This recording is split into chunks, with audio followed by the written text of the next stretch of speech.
बिस्मिल्लाहिर्रहमानिर्रहीम। हमारा जो टॉपिक है आज का वो है जी kinds of bank according to a function. उनके काम के फ़ायदे के लिहाज से बैंक की इकसाम कितनी हैं। तो पहली है जी सेविंग बैंक्स। सेविंग बैंक्स ऐसे बैंक्स जैसे नाम से ज़ाहिर है, तो ये जो लो इनकम लोग होते हैं उनकी सेविंग्स को, जिनके पास बहुत थोड़ी सेविंग होती है, उनको इनक्रेज करते हैं कि वो अपनी सेविंग्स को बैंक में जमा करवाएं। जब जमा करवाने से बैंक के पास एक हैंडसम अमाउंट, बहुत सारे लोगों की सेविंग जब जमा होगी तो एक हैंडसम अमाउंट जमा हो जाएगी। बैंक उस पर क्या करेगा, इन लोगों को सेविंग्स को इनक्रेज करने के लिए इनकी सेविंग के ऊपर, इनके अकाउंट्स के ऊपर इनको कुछ ना कुछ प्रॉफिट भी प्रोवाइड करेगा। और जो बैंक के पास फंड कंट्रीब्यूट हो जाएगा, इकट्ठा हो जाएगा, तो वो उसको यूज़ करेगा और यूज़ करने के बाद वो आगे कहीं इन्वेस्ट कर देगा और वहाँ से पैसा कमाएगा। तो इस तरह से क्या होगा कि जब ये बैंक बाज़ का नए बिजनेसेस के अंदर इन्वेस्ट करता है, नए कारोबार के अंदर इन्वेस्ट करता है, या खुद कारोबार कोई नया कर लेते हैं, उससे क्या होता है कि मुल्क के अंदर जब ऐसा होता है, मुल्क के अंदर मुख्तलिफ कारोबार लगते हैं, तो बैंक तो इस तरह से मुल्क में तरक्की होगी, तो इकनॉमिक डेवलपमेंट में बड़ी हेल्प देते हैं। तो पाकिस्तान के अंदर जो है इसकी मिसाल है जी कौमी बचत के मराकज़ और डाकखाना जिसे हम कहते हैं, पोस्ट ऑफिस, वो इसकी मिसाल है।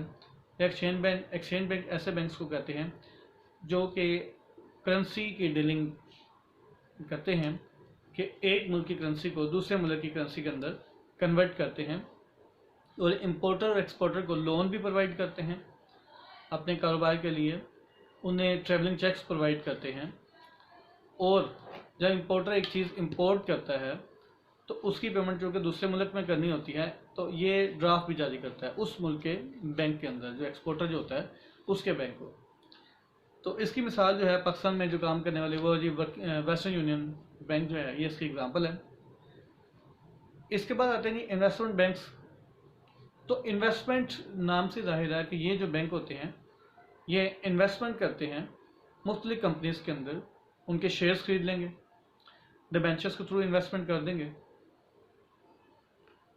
तो और ये लोगों को, और यानी कि बिजनेसेस को फाइनेंस प्रोवाइड करेंगे किस तरीके की, उनकी सिक्योरिटीज़। अब कुछ इदारों को भी ये आगे कर्ज भी जारी करेंगे लोगों को कि ये उनकी सिक्योरिटीज़ को सेल परचेज के लिए लोन प्रोवाइड करेंगे।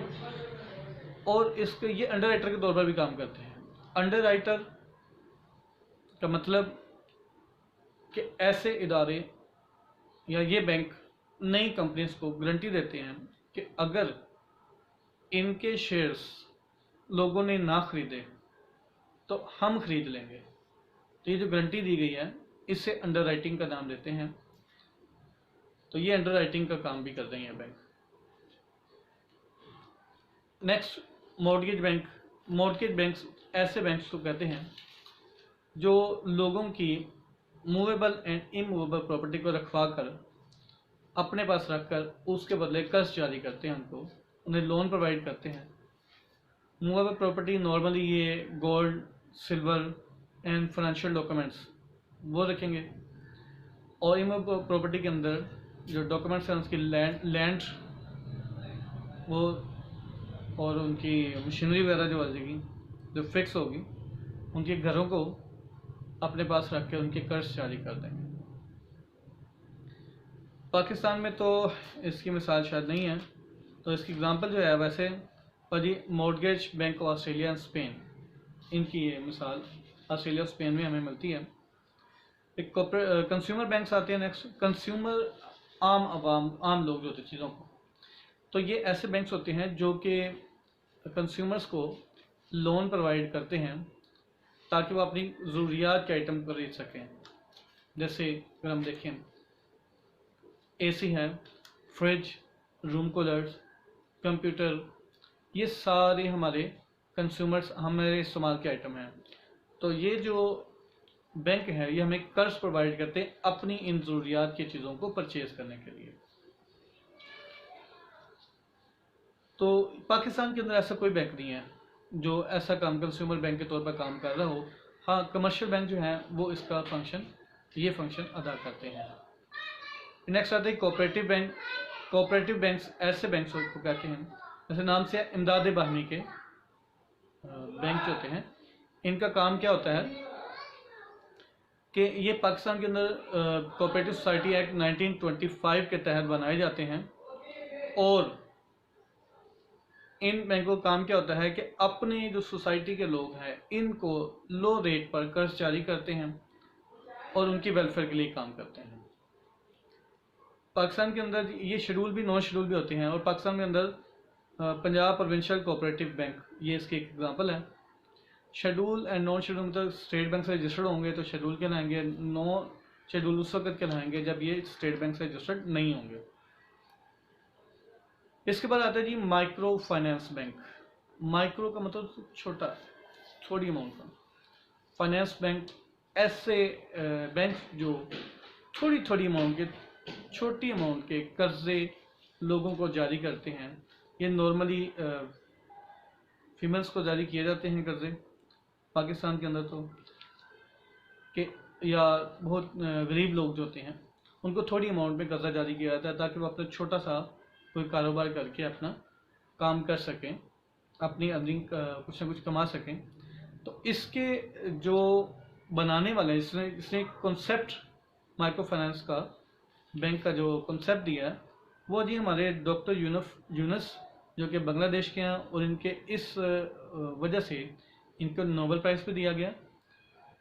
और ये जो बैंक होते हैं नॉर्मली डेवलपिंग कंट्री जो है, जो ऐसे मालिक जो अभी तरक्की कर रहे हैं, तरक्की पजीर हैं मालिक, उनके अंदर ये बहुत ज़्यादा फ़ायदेमंद है ये बैंक्स। तो पाकिस्तान के अंदर इसकी मिसाल मिलती है जी खुशहाली bank and Kashyap foundation limited, और फिंका माइक्रो फाइनेंस भी इसी में आ रही है आजकल। इसके अलावा कुछ और बैंक्स हैं, उनमें से बेटा स्कूल बैंक्स आते हैं। स्कूल बैंक नाम से जाना जाए कि ये जो स्कूल और कॉलेजेस के जो बच्चे हैं उनसे उनकी जो पॉकेट मनी उनको मिलती हैं, तो ये उन्हें इनकरेज करते हैं कि वो अपनी जो पॉकेट मनी उसमें से कुछ पैसे बचाकर अपनी सेविंग करें, और सेविंग जो वो करेंगे और ये अपने बैंक में जमा करवा दें। बैंक में जब जमा करवाएंगे तो कुछ अर्से के बाद इनकी अमाउंट भी काफ़ी एक हैंडसम अमाउंट इकट्ठी हो जाएगी, तो ये अपनी ज़रूरियात के लिए वहाँ से पैसे लेकर निकाल सकेंगे और इस्तेमाल कर सकेंगे। बेटा इसका जो पहला बैंक है जो यूएसए में 1882 में बनाया गया वो जी बैलेट सेविंग बैंक, और ये पाकिस्तान में अभी तक ऐसा कोई बैंक नहीं है जो कि ऐसा आ जाए। मैं स्कूल बैंक के तौर पर काम कर रहा हूँ। कंसोर्शियम बैंक, कंसोर्शियम बैंक्स इसकी मिसाल बेटा, कंसोर्शियम कहते हैं इकट्ठा किया हुआ, तो ऐसे बैंक्स जो कि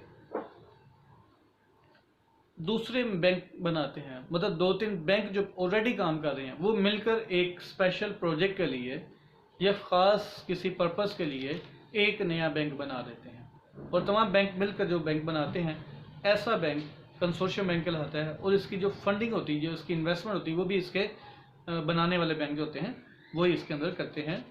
और वो बैंक जो है, ये बैंक नॉर्मली बड़े लेवल पर इन्वेस्टमेंट करने के लिए, घर बनाने के लिए, लॉन्ग टर्म लोन देने के लिए बनाए जाते हैं। इसके अंदर हैवी इन्वेस्टमेंट की जाती है ताकि इनके पास पैसा अच्छा हो और लॉन्ग टर्म पर्पस के लिए, बड़े प्रोजेक्ट्स के लिए ये बैंक कर्जे जारी कर सकें।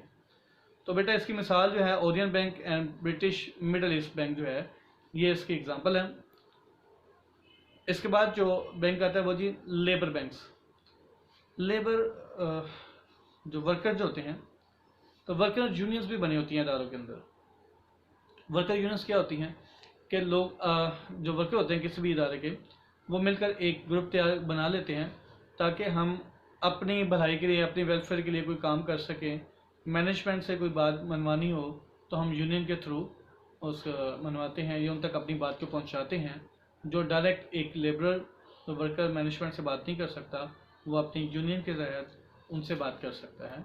तो ऐसी जो यूनियंस के जो लोग होते हैं, तो ये बेटा अपना बैंक भी बना सकते हैं, जिसे लेबर बैंक कहा जाता है। इसके अंदर वो मुख्तलिफ पर्पज़ के लिए अपनी सेविंग्स कर सकते हैं। वो बेटा अपने पेंशन फंड या ग्रुप इंश्योरेंस या यूनियन फंड या सोशल सिक्योरिटी जैसी पेमेंट्स के तौर पर भी उसे यूज़ कर सकते हैं, और अपने अकाउंट्स में पैसे अपने सेविंग को जमा भी करवा सकते हैं ताकि वो बाद में इसे इस्तेमाल कर सकें। पाकिस्तान के तो देखें तो सेविंग बैंक को पाकिस्तान में तो नहीं है, तो इसका काम जो अमेरिका के अंदर saving bank of Chicago and amalgamated trust Chicago of America, ये बेटा दो मिसालें हैं इन बैंक्स की। और लास्ट पे जो हमारा बैंक आता है वो जी इस्लामिक बैंक्स। इस्लामिक बैंक्स ऐसे बैंक होते हैं जो इस्लामी शरिया के रूल्स के मुताबिक काम करते हैं और जितनी भी प्रोडक्ट्स बनाते हैं, आपने जो सर्विसेज प्रोवाइड करते हैं, वो ऐसी नहीं होती जो इस्लामी शरीयत के ख़िलाफ़ हो। तो नॉर्मली ये इंटरेस्ट पर तो काम नहीं करते, ये profit and loss sharing and participation पर असूल पर काम करते हैं। पाकिस्तान में इसमें दुबई अल इस्लामिक बैंक और मिज़ान बैंक ये इसकी एग्जांपल्स हैं। तो ये जो तमाम बैंक होते हैं इस्लामिक जो हैं वो इस्लामी असूलों के मुताबिक काम करते हैं। ये था हमारा टॉपिक आज का। हमारा टाइप्स ऑफ बैंक का टॉपिक ख़त्म हुआ। उम्मीद है आप तमाम बच्चों को समझ आ गई होगी। अगर किसी को फिर भी प्रॉब्लम है तब वो आप बेटा मुझसे रब्ता कर सकते हैं, मैं मज़ीद आपको एक्सप्लेन कर दूँगा। अल्लाह हाफिज़।